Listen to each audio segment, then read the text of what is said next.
of upstate, which once bustled with manufacturing, mining, and farming.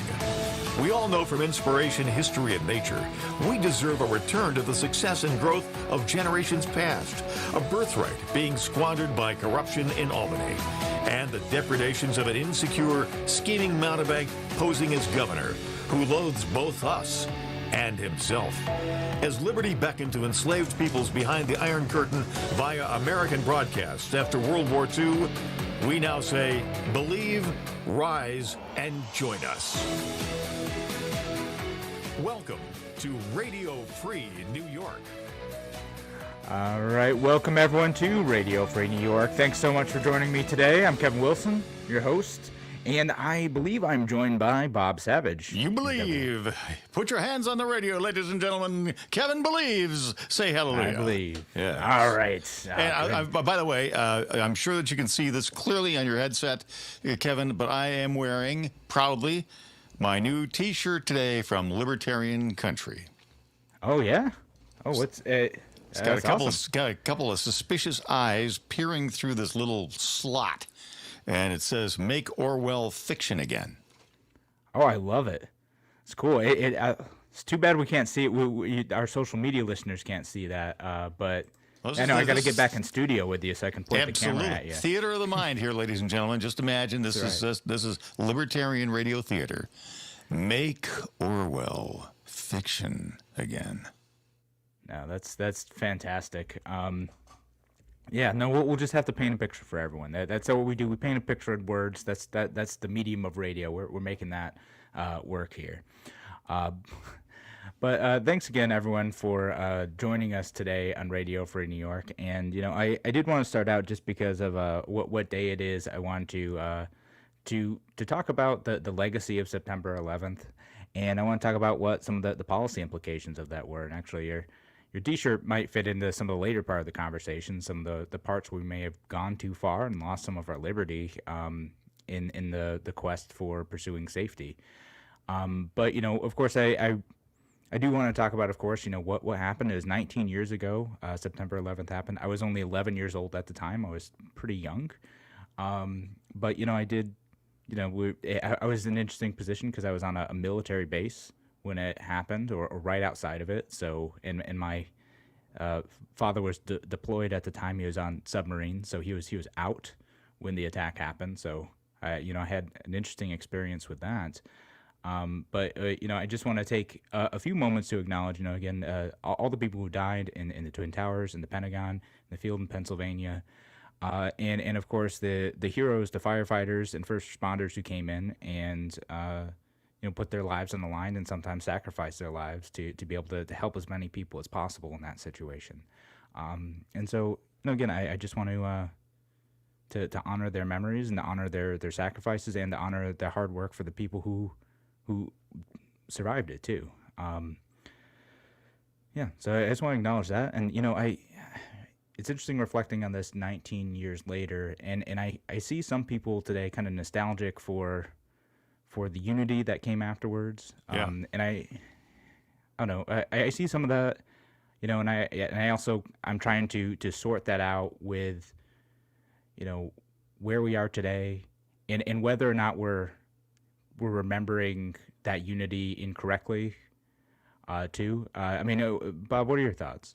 No, I don't think we remember it incorrectly at all. I think that the country was united as I can never remember, really. And of course, my adult memory bank goes back to the Vietnam War, the Vietnam protests, and what was really happening in the country in the 1950s and 60s. What we're going through right now is somewhat different. I think that in the 1960s, while we disagreed with what was happening in terms of the Vietnam War, we still saw ourselves as part of a cohesive, united country. But we didn't. There was no faction, with the exception of kind of a lunatic fringe, if you will, that believed that the United States was an evil, irredeemable, cesspool of hate and racism. Nobody believed anything like that. And I can just point to all the pop culture references that you see, going back to that date, everything from the TV show The Mod Squad, which was the first, biracial kind of, primetime adventure sort of series to all the pop music. I mean, things like 1973's Timmy Thomas, Why Can't We Live Together, Martha Reeves and the Vandellas, Dancing in the Streets, which was a song that was really inspired by the 1964 riots in Detroit and Chicago and New York. Immediately following 9/11, we were united as a country. I think there was some cynicism in some political circles about what you could really question whether they were sincere about some of their expressed sentiments. But we all did provide a united front, to the world, which we are not doing these days. No, for sure we don't have united front, and there's complicated problems. A single unifying moment can bring people together and saying like, hey, this is wrong.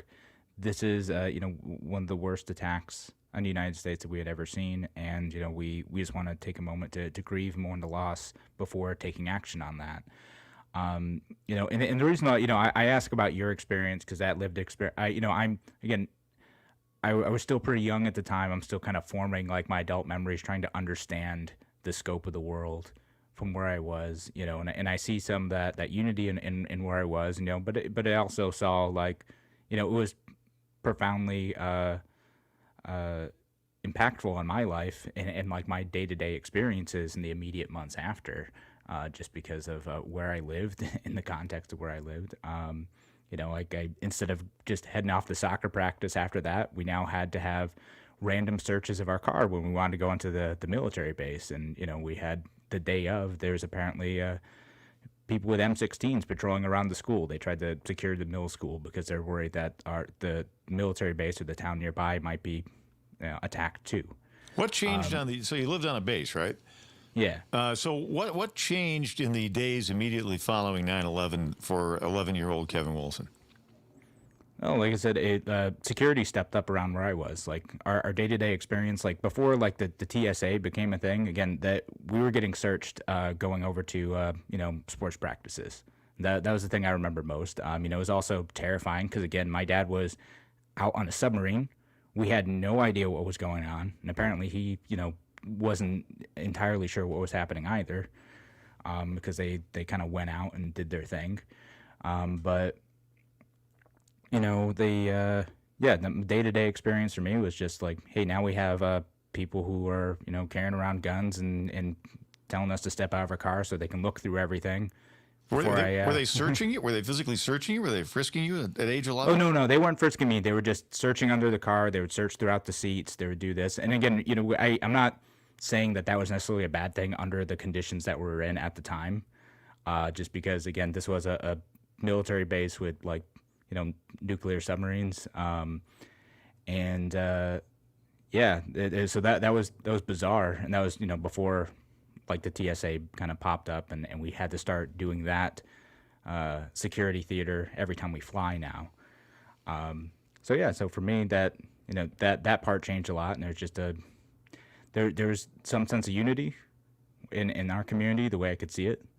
But yeah, there's also a profound level of fear that drove, extra security, and that type of fear manifested itself in a way that I thought made sense at the time in the area where I was living.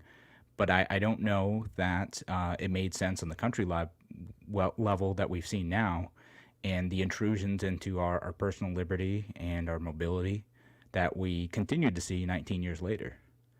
So is there anything still to learn from our experience at 9/11 vis-a-vis the creation of the TSA and the Homeland Security Division? What do you think about that? It's an understandable response in the immediate aftermath of 9/11, but I look at the legacy of the TSA and I think a lot of the stuff that they do, it's security theater. It's done to make us feel better. And I say this about political moves all the time. A lot of stuff that politicians do is done to make us feel better and to look like they are doing something in response, and to try to quell some of the fear that's totally understandable among the American people, even if the actual response itself doesn't do anything substantively to keep us safer.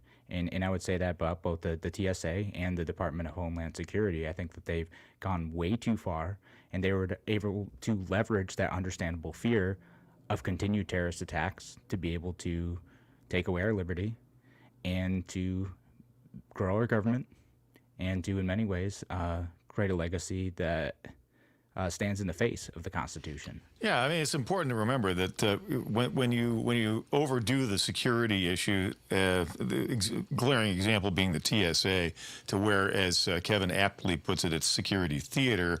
It's giving you the illusion of everything's being handled, everything's being checked.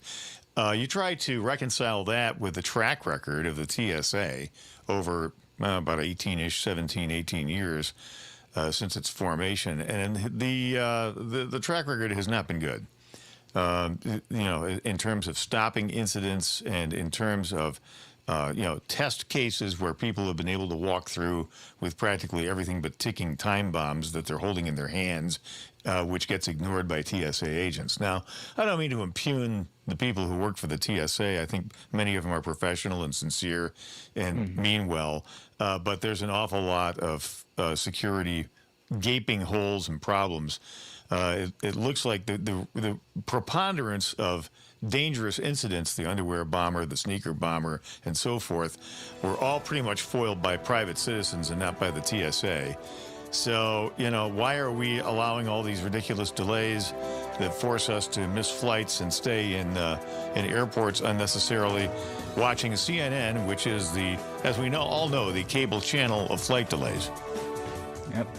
All right. Well, we'll continue this discussion with me, Kevin Wilson, and Bob Savage right after the break. We'll talk to you soon.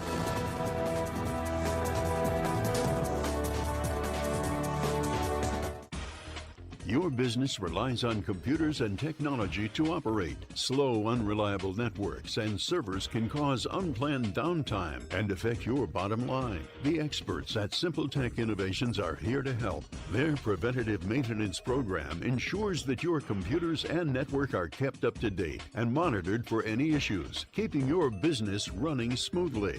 They also help clients achieve HIPAA, PCI, and New York State cybersecurity compliance to keep your network safe and secure. Whatever your business IT needs are, SimpleTech Innovations should be your first call. They've won the Best in Rochester 8 years in a row and have an A+ Better Business Bureau rating. Call them today for a free consultation at 585-200-3182. That's 585-200-3182. SimpleTech Innovations. Escape from the everyday to a getaway at Woodcliff Hotel and Spa. Woodcliff features elegantly appointed accommodations, creative cuisine, themed suites, full-service spa Elan, and is Rochester's best venue for outdoor wedding receptions overlooking the city skyline. Woodcliff Hotel and Spa, where the experience is extraordinary. Located in Fairport, call 585-381-4000 or visit woodcliffhotelspa.com. A reminder from Abate Monroe County. American bikers aim toward education. Distracted driving is dangerous, so pull over and eat. Don't try to read your mail and newspaper, and stay off your cell phone. Make a mental note to be more alert, making it a habit to expect the unexpected. Remember to look twice. Save a life. Train yourself to watch for motorcycles which are harder to see. Join Abate, and your family will be protected with a free $4,000 accident policy. Ride safe. Ride free. Ride often. Abate. If you ride with us. Google Abate Monroe County. Why do businesses choose to move their website from Wix and Squarespace to SimpleTech Innovations? Maybe it's their excellent customer service or attention to detail. Maybe it's their ability to give a truly customized solution. Or perhaps they just like the fact that SimpleTech is a local small business that builds great relationships with its clients. Whatever the reason may be, you can rest assured knowing that the local team at SimpleTech has your best interest in mind when building or updating your website. They're hands-on and love helping customers achieve their goals. But don't take my word for it. They've won the Best in Rochester 8 years in a row and have an A+ Better Business Bureau rating. If your website doesn't match your dreams or isn't achieving your goals, give the professionals at SimpleTech Innovations a call today for a consultation at 585-200-3182. That's 585-200-3182. SimpleTech Innovations. You're listening to Radio Free New York. Welcome back to Radio Free New York. I'm Kevin Wilson, your host for today, joined by Bob Savage. We are live here on WYSL this Friday, 12 to 1. And so if you want to call in, give us a call, 585-346-3000. Oh. And also shout out to our friends on the line, too, WACK out in Newark and WENY, The Patriot, down in the Southern Tier. Thank you so much for listening. We appreciate it. And thank you, friends, for listening online, too. I see your comments coming in. Hi, Drew. Hi, Jay. Thank you guys for listening. I know, and Jay commented, Patriot actor's a real singer. Yeah. No, that's part of the legacy of September 11th is in the immediate aftermath, in the immediate fear of the situation, because Americans want to do whatever it took to be able to make sure that something like this happened again. We were willing to sacrifice a lot of liberty to make that happen. And I did share a photo of Bob's shirt on our Facebook page too, by the way, Radio Free New York. Check that out if you want to see what he's wearing. But yeah, no, we have this legacy of taking away our liberties, spying on us. I don't even know if I ended up doing a show on this, but the metadata program that came out in the aftermath of 9/11 too, of the NSA, that was finally declared illegal this year, the one that Edward Snowden revealed. So we're starting to slowly pull back some of those liberties. But every time we do that, every time we institute these allegedly temporary measures in some cases to say, like, well, if you have nothing to hide, then you have nothing to fear. If do you want the terrorists to win? Do you want these attacks to happen again? We get goaded into having our Fourth Amendment rights violated, sometimes having our First Amendment rights violated, and having the government look at everything that we do. It becomes very difficult to claw that back. And that's the legacy that we continue to live with today. And that's something that over the last few years we've started to fight back on. But again, we're not living in the same world that we were 20 years ago. Yeah, boy, is that true. I was intrigued to hear an account of. There's a lot of retrospective coverage today, of course, on 9/11. Air Force One, President Bush flying around, and the way that they were getting news accounts of what was happening was, bear in mind that Air Force One was not equipped in 2001 with any satellite television reception. So they were flying around and they'd fly over a major metropolitan city, and they would pick up the local TV station with rabbit ears as long as they could listen. And you're flying 600 miles an hour. You don't stay in the coverage area of an analog TV station for very long. No. And that was how and bear in mind that, there was no, I don't think there was internet access actually on Air Force One then either.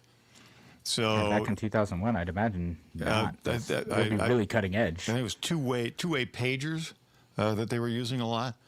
So this is a lot of the decision making that took place on that day was done in an absence, kind of an information vacuum. Yeah, and what the immediate response is, again, a lot of this sort of made sense, right? The immediate response is security airspace, right? And then it's the days afterwards, right? Like, all right, well, what's the response to? Do we need to have a military response? And that's precisely what we got. We got the war in Afghanistan that was there to stop Al Qaeda and to capture Osama bin Laden. We are still there, 19 years later. We have, and we did a whole show on this on the Afghanistan papers. We kind of lost and by we I mean the U.S. government and the U.S. military kind of lost the thread on why we were there. And like some of these immediate responses that made sense at the time, I get the immediate military response, but the response to take away our personal liberty, the response to have the TSA check us every single time, and usually I feel like every time the TSA increases their restrictions, it's just a response to something that already happened. And the point you kind of made before this was like, well, usually it's the private citizens they're seeing something go wrong, they're seeing someone who wants to hurt them, and they intervene.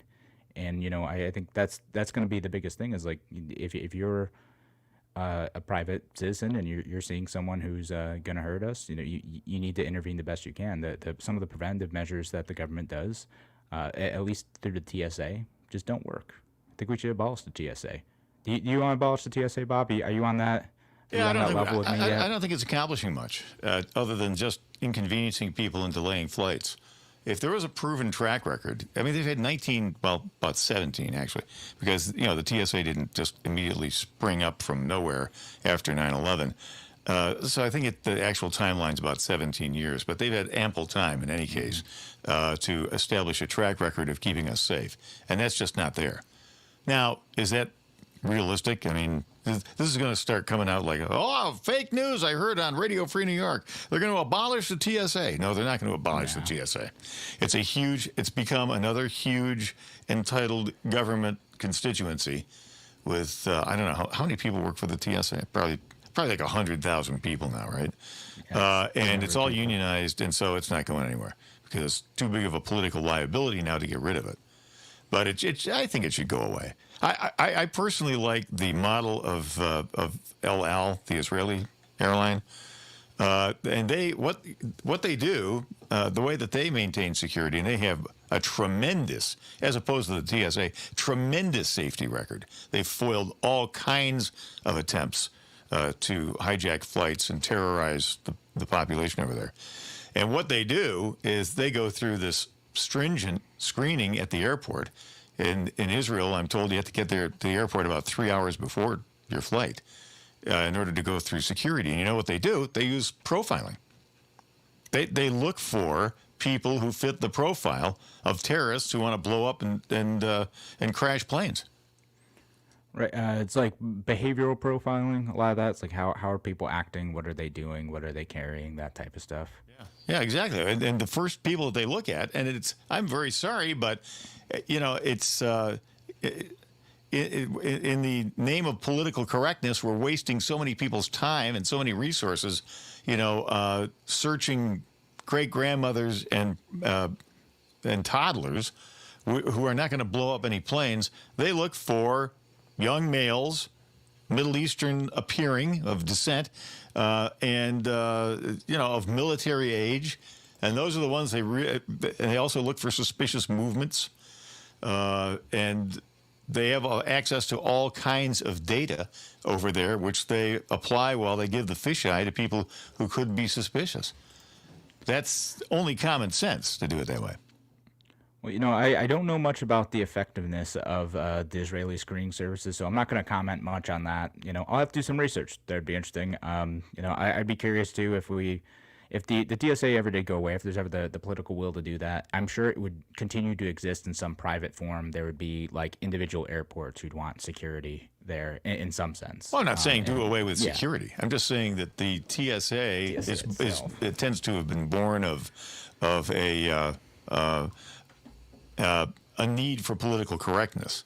I think that seems to be one of the prime missions, which is inappropriate, because all that does is waste a lot of time and resources, and in fact probably hampers security. It might. Well, we do have a caller on the line. John, you with us? John the Optimist, how you doing, buddy? Hey, Bob. Hey, Kevin. I'm doing good. You're talking about 9/11, and I was scheduled to fly into LaGuardia for a business meeting down in Long Island. At 9, I think it was 9:15. I was going to arrive at LaGuardia on 9/11, and Oof. The reason I canceled was we had the Bills home opener the Sunday before, and I thought, it might take me 2 days to recover, so I canceled the meeting. And it was I just think to myself, if I would have made that flight, what I would have seen, it could have been unbelievable. Well, I think the Bills are lifesavers in many ways, John. But literally, that game saved your life. Thank God. Damn. Oh, thank you so much, John. Really appreciate that call. That's wild, man. Yeah. Go Bills, too. We'll be back here on Radio Free New York in just a few minutes.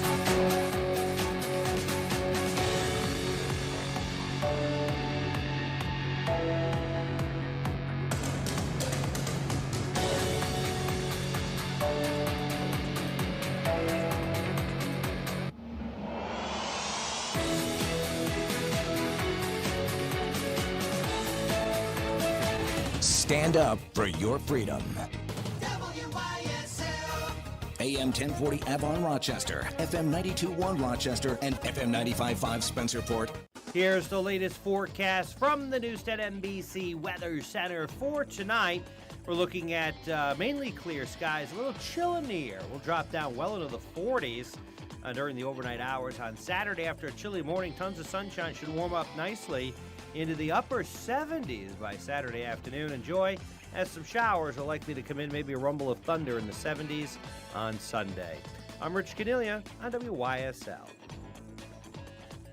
Why do businesses choose to move their website from Wix and Squarespace to SimpleTech Innovations? Maybe it's their excellent customer service or attention to detail. Maybe it's their ability to give a truly customized solution. Or perhaps they just like the fact that SimpleTech is a local small business that builds great relationships with its clients. Whatever the reason may be, you can rest assured knowing that the local team at SimpleTech has your best interest in mind when building or updating your website. They're hands-on and love helping customers achieve their goals. But don't take my word for it. They've won the best in Rochester 8 years in a row and have an A+ Better Business Bureau rating. If your website doesn't match your dreams or isn't achieving your goals, give the professionals at SimpleTech Innovations a call today for a consultation at 585-200-3182. That's 585-200-3182. SimpleTech Innovations.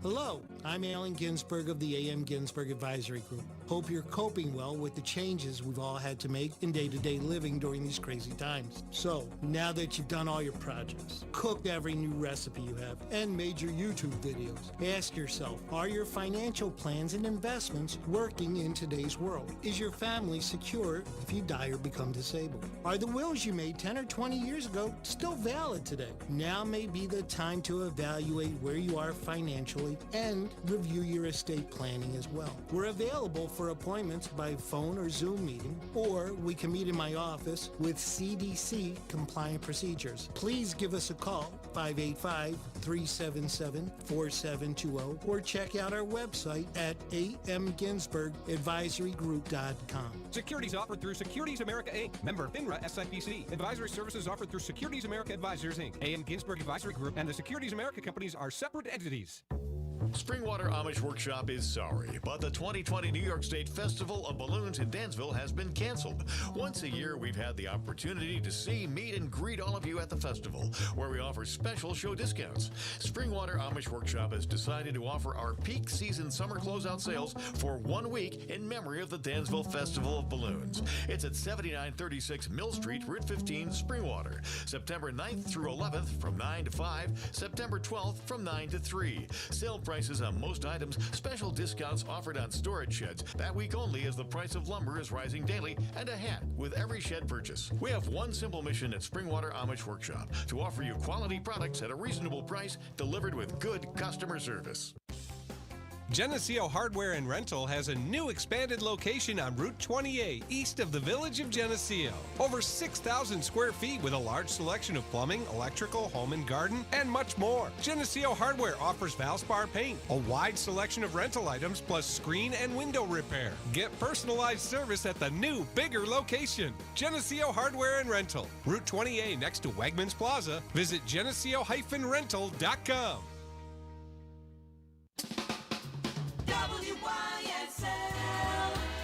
The Community Health Worker Program offers supportive, confidential home visits to help you with breastfeeding, a birth plan, health insurance, keeping your child healthy, birth control options, and labor and delivery questions. Call 243-7299. That's 243-7299. This program produced with funding from the New York State Department of Health, a division of Family Health. Yes, it's Turnbull tune-up time for your air conditioning system. Whether you have an attic system, a ductless wall mount system, or even a conventional central air conditioning unit attached to your furnace, call Turnbull today to schedule your appointment to save energy and money. If you need a new system, Turnbull can provide a free estimate to meet your comfort needs and budget. Call Turnbull today, 343-2005. You'll be comfortable with the best.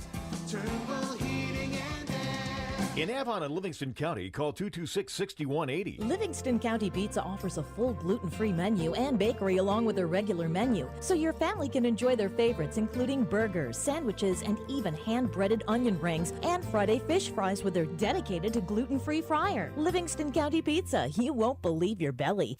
You're listening to Radio Free New York.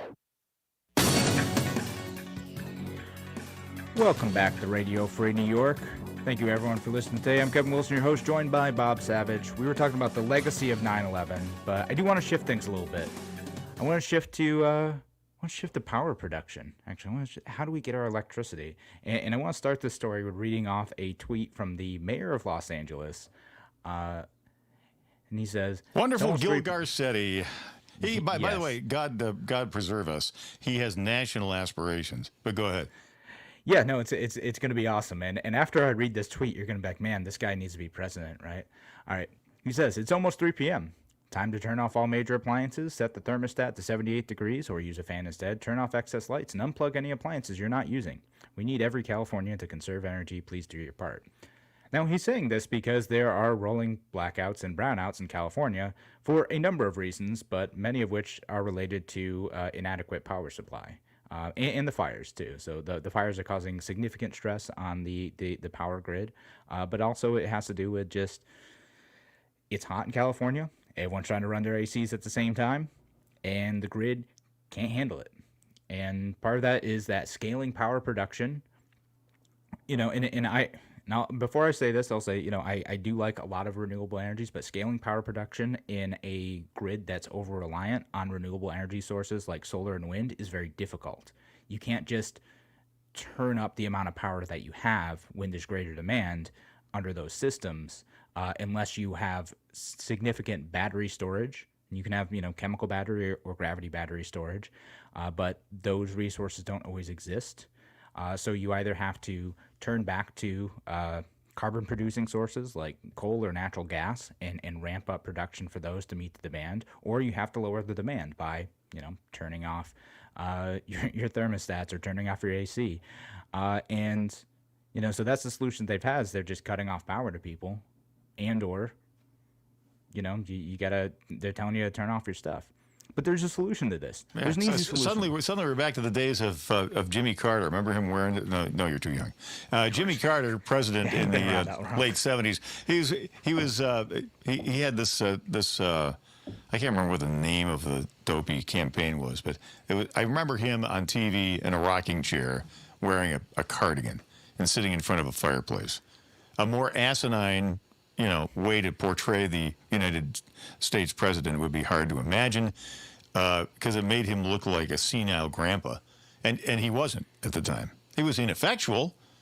He was a terrible president, but he wasn't like a nut job. Well, not that we know of.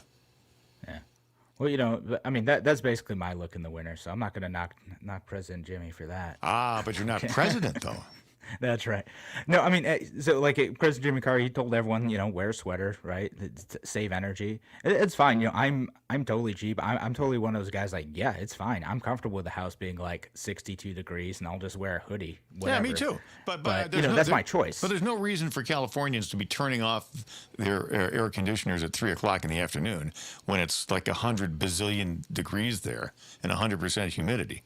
Because that's what Southern California is like. I'm sure that Barbara Streisand, though, and all the celebrities out there are pitching in to do their part. I'm sure that she's saying, "Hey, I turned off all the air conditioning in my servants' quarters.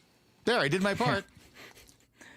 The sacrifices they make for us. I know, people. Isn't it something? No, but seriously, I worry, for seniors who can't do this, if you're losing power, if the grid is unstable in this area, it's a serious problem. It risks people's health and their lives in some cases. It's unacceptable. And there's a solution to this. There is a solution to this. And I'm a big fan of talking about nuclear power, because it's a power source that does not produce carbon. If that is what you're worried about, if you're worried that carbon-based energy production like coal and natural gas are producing byproducts that are causing global warming, okay, fine. I'm not here to debate that right now. But what I am saying is that nuclear power doesn't produce that. No. The modern reactors that we have now burn up all the fuel, there's very, very little waste. And even the old ones, there's actually relatively little waste. People think that producing barrels and barrels of stuff every day is not quite what that looks like. But we're finally seeing some movement on nuclear power, where the Nuclear Regulatory Commission has approved these small commercial reactors that can SMRs. power. Yep. Yeah. Small modular reactors. I'm a fan. As a matter of fact, if there was a way for me to do it, I would install one tomorrow right here at our flagship station, WYSL. They're the coolest thing. Go ahead, Kevin. No, absolutely. I mean, that'd be great. I mean, that's a pretty big investment still. But yeah, and I am getting comments, and I'm seeing your comments coming in from Jay. That says, do what France does, build more nuke plants. Yep, you anticipate what we're talking about. People talking about what their temperature of their house is, and I don't know what this mundane stuff says. Distributed redundant pebble bed reactors. Each town gets one. Each town shares power with their neighbors and sells it back to the grid. Problem solved. Yeah, like at a town or city level, this is totally realistic. And these small modular reactors are incredibly safe. People are worried about like a Fukushima situation happening, right? Can't have it. Situation. Impossible. It cannot. Bob, you know how they work then? I absolutely do. You want to explain that? Toshiba has been a pioneer. I don't have right at my mental fingertips all the exact technical details of it, but basically these things are buried. They bury. They're about the size. Well, the last ones I took a look at were probably about the size of, I don't know, a large outdoor grill, perhaps. And they get buried about 60 feet underground with their fuel supply. They're good to go for about 30 or 40 years without any attention whatsoever. They can't melt down. There's no, there's no fuel system or control system that needs human intervention or attention at any time. The worst that can happen is if there was a catastrophic failure, it would just shut off and stop working. And one of these little guys can power a medium-sized city at peak demand for, like I said, 30 or 40 years. Yeah, I mean, and they're cool. Again, like the not meltdown thing, because I've been researching these for a little while. Basically, like the power rods, as they're kind of adjusting in and out, if they lose power for whatever reason, if anything goes wrong, it immediately shuts down the reaction. Like it just drops and shuts down the reaction immediately, and you'd have to get it back up again. But like there's so many redundant systems in these new small modular reactors to make sure that nothing goes wrong.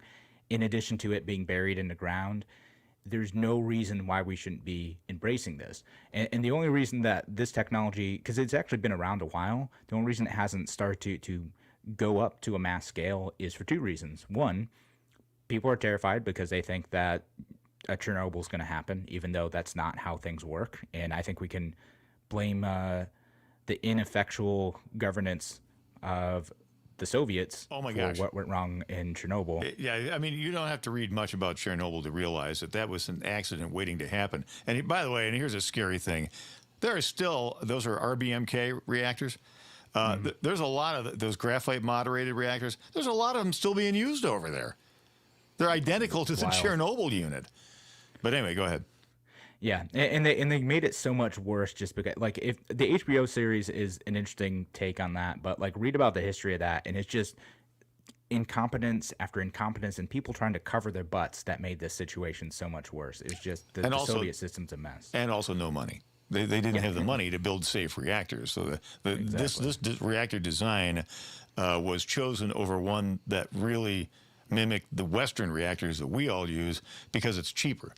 And then, and because they were so pressed for money in the old Soviet Union, they built it without containment, so it compounded the problem. Yeah, no, absolutely. And so the other thing too is the other thing holding these back is regulators, right? Because regulators recognize the fear that people have and the misunderstanding people have about nuclear power, so they want to be extra super careful, and they put these designs through like years, sometimes over a decade of scrutiny before they're able to get up and running at a commercial scale. So we're finally seeing that, but it takes so long for and takes so much money for this stuff to get off the ground that it's nearly impossible for anyone to be able to survive that process and have enough resources to be able to get this up to a level that becomes profitable or financially feasible if it's a municipality doing it. But yeah, it's but again, most of this is it's driven by misunderstanding. And I think this is what the future looks like. It's nuclear power. It's something that works for everyone, to me, across the political spectrum. There's very little waste involved with it. It can solve the power grid problems out in California. It can solve the carbon issues. It's relatively cheap once we maybe scale back some of the government intervention in the process. I think this is something that we need to start embracing as a country. Like this, it needs to be easier to do this stuff. There should be ones in Rochester, in our towns, in our cities. We would have enough power to provide all of our needs. And I like the Fukushima plant too, by the way. You're talking about Southern California, and people are going, well, what about earthquakes? This type of reactor is completely earthquake-proof. Yeah, no, that's another thing too. Again, there's all these things that make it a lot more effective and a lot better than what we have today. So, all right, that's our small rant on nuclear power. We're going to be back after the break with some Fake News Friday. Talk to you soon. Why do businesses choose to move their website from Wix and Squarespace to SimpleTech Innovations? Maybe it's their excellent customer service or attention to detail. Maybe it's their ability to give a truly customized solution. Or perhaps they just like the fact that SimpleTech is a local small business that builds great relationships with its clients. Whatever the reason may be, you can rest assured knowing that the local team at SimpleTech has your best interest in mind when building or updating your website. They're hands-on and love helping customers achieve their goals. But don't take my word for it. They've won the best in Rochester 8 years in a row and have an A+ Better Business Bureau rating. If your website doesn't match your dreams or isn't achieving your goals, give the professionals at SimpleTech Innovations a call today for a consultation at 585-200-3182. That's 585-200-3182. SimpleTech Innovations. If you're looking to market and grow your business, make new business connections, and give back to the community in a meaningful way, consider joining the Greece Regional Chamber of Commerce. We're the largest suburban chamber in Monroe County, and we offer networking, education, marketing, insurance, and advocacy. You do not need to live or work in Greece to join. Our members come from throughout the region. In short, we're better together, and together, we're moving business forward. Visit greecechamber.org or call 585-227-7272 to join today.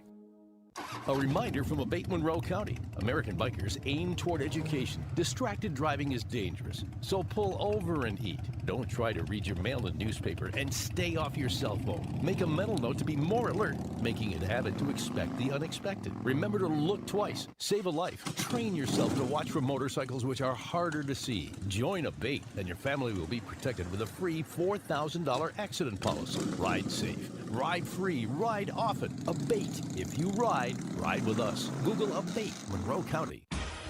Your business relies on computers and technology to operate. Slow, unreliable networks and servers can cause unplanned downtime and affect your bottom line. The experts at SimpleTech Innovations are here to help. Their preventative maintenance program ensures that your computers and network are kept up to date and monitored for any issues, keeping your business running smoothly. They also help clients achieve HIPAA, PCI, and New York State cybersecurity compliance to keep your network safe and secure. Whatever your business IT needs are, SimpleTech Innovations should be your first call. They've won the best in Rochester 8 years in a row and have an A+ Better Business Bureau rating. Call them today for a free consultation at 585-200-3182. That's 585-200-3182. SimpleTech Innovations.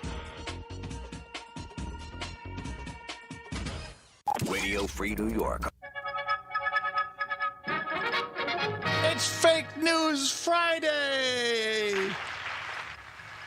Oh, we got applause now? Oh, wow. I brought the studio audience, man. Let me tell you. Yeah. Get all the people in the studio with you. That's great. It's tight in here, I got to tell you. It's nice to have fans. No social distancing here. I hope you're all wearing your masks, Bob. That's Don't why answer actually that. their hand clapping is a little muffled because the masks are very large. All right, speaking of fake news. Yes. So we have a few stories for you today. Bob, you want to go first? You want me to go first? I got one for you. right, what do you A got? famous Saudi Arabian racehorse with an estimated value of more than 12 million American dollars is to be euthanized later today after it was allegedly caught in sexual intercourse with another stallion. The 4-year-old horse named Al Hadiye, the gift, the property of the Saudi prince, Al Walid bin Tabal. It earned more than $6 million during the last racing season alone.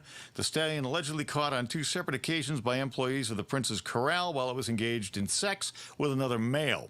When this was reported to the authorities, the horse was rapidly taken away and isolated. Quote, homosexuality is a disease about which science knows very little, said the president of the Committee for the Propagation of Virtue and the Prevention of Vice, Sheikh Al-Durrahman Al-Sanad. We have to protect the kingdom from this infection by every possible means at our disposition, and this means protecting our animals. We will make any sacrifice necessary to protect the purity of the Holy Land. PETA weighed in. Each year, Saudi Arabia executes between 25,000 and 35,000 animals because they're suspected of homosexuality, explains PETA spokeswoman Janet McIntyre. This includes many animals, and these barbaric practices should not exist in the 21st century. They're standing up for gay animal rights. That's the story. Yikes. So, gay horse story. Mm-hmm. In Saudi Arabia. I mean, you provide a lot of details there. PETA claims that the Saudi kingdom has one of the worst records in the world in terms of gay animal rights. I had no idea that was a thing. Maybe it isn't a thing. Maybe it's fake news. You know what? That sounds like, I don't know. Maybe I'm biased here. Maybe I'm, but it sounds like something Saudi Arabia would do, because I've heard other stories about this, but I don't know if they're fake. But I'm gonna say it's real. Is that real? This comes from a website called World News Daily Report, and their positioning statement is where facts don't matter. So yeah, I say no. It's totally made up. There's some truthiness to that, but It's a little no, truthy. It is, yeah. Yeah. All right, man. I was caught in some bias there. I was making some assumptions about Saudi Arabia that maybe weren't true. My bad. Actually, I don't need to apologize to Saudi Arabia. They're actually terrible as a country. Especially when it comes to gay animal rights, you're right. Apparently, among a lot of things. I mean, this is one among of these, others. this story may not be literally true, but Kevin, it could be. It could be. That's that truthiness element. There it a little is. bit to it. All right, here's another one I've seen going around. Did the Sturgis motorcycle rally out in South Dakota cause 250,000 new coronavirus cases and $12.2 billion in healthcare costs? Real news or fake news? Nah, it's fake. Yeah, it's fake. Lots of people talking about it, lots of headlines, major media outlets talking about this paper that came out from IZA Institute of Labor Economics. And what they did to come out with that $250,000 numbers, they basically tried to track everyone who attended that rally and then attributed every new case for everyone who attended that rally when they went back home.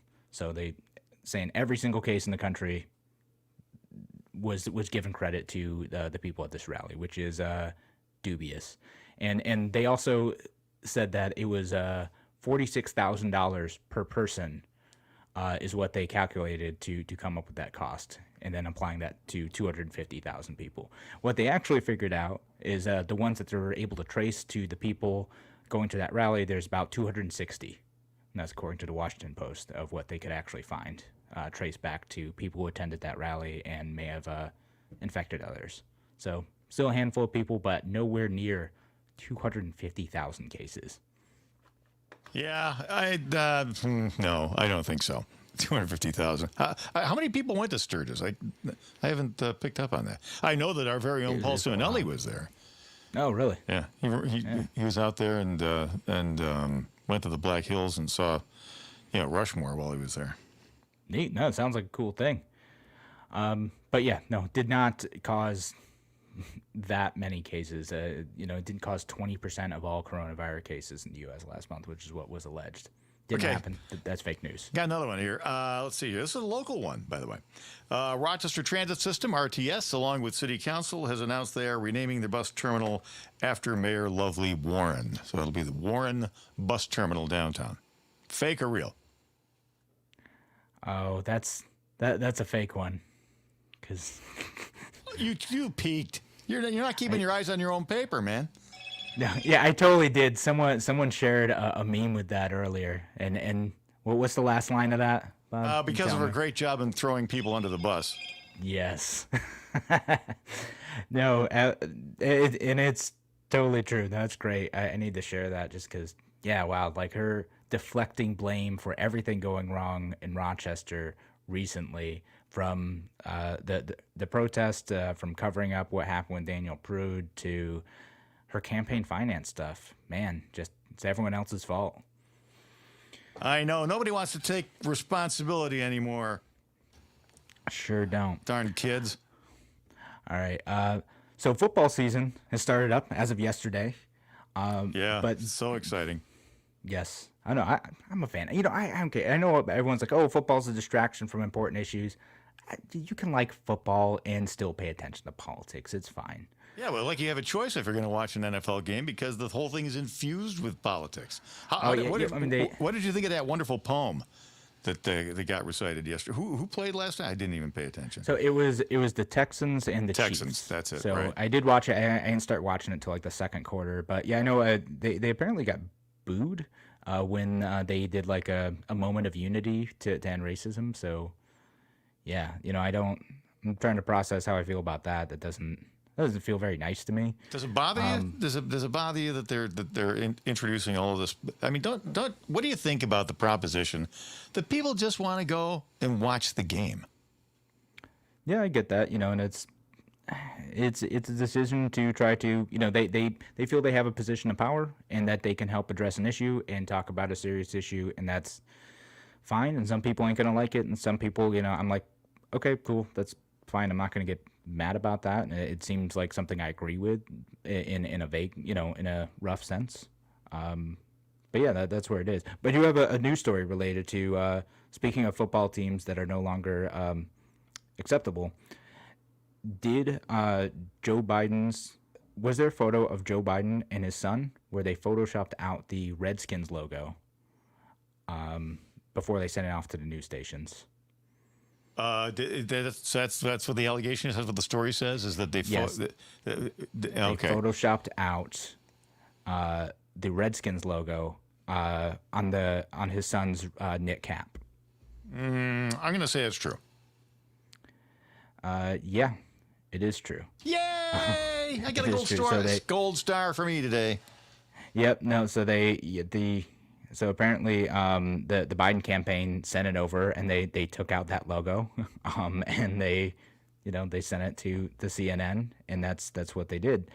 But the original photo just has Washington Redskins on it. But of course, they're no longer the Redskins; they're the Washington football team, Washington Football Club, whatever they're calling themselves now, but whatever temporary name they have before they change, because Redskins is no longer PC. So I heard a great suggestion for them, and that was, you know, just keep calling yourselves the Washington Redskins, but you replace the Indian head logo with a big potato.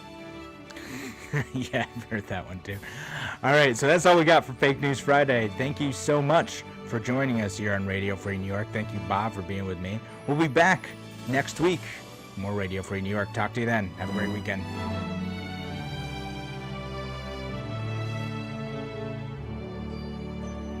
It's zero down summer lease special savings now with the all-new Victor Chrysler Dodge Jeep Ram.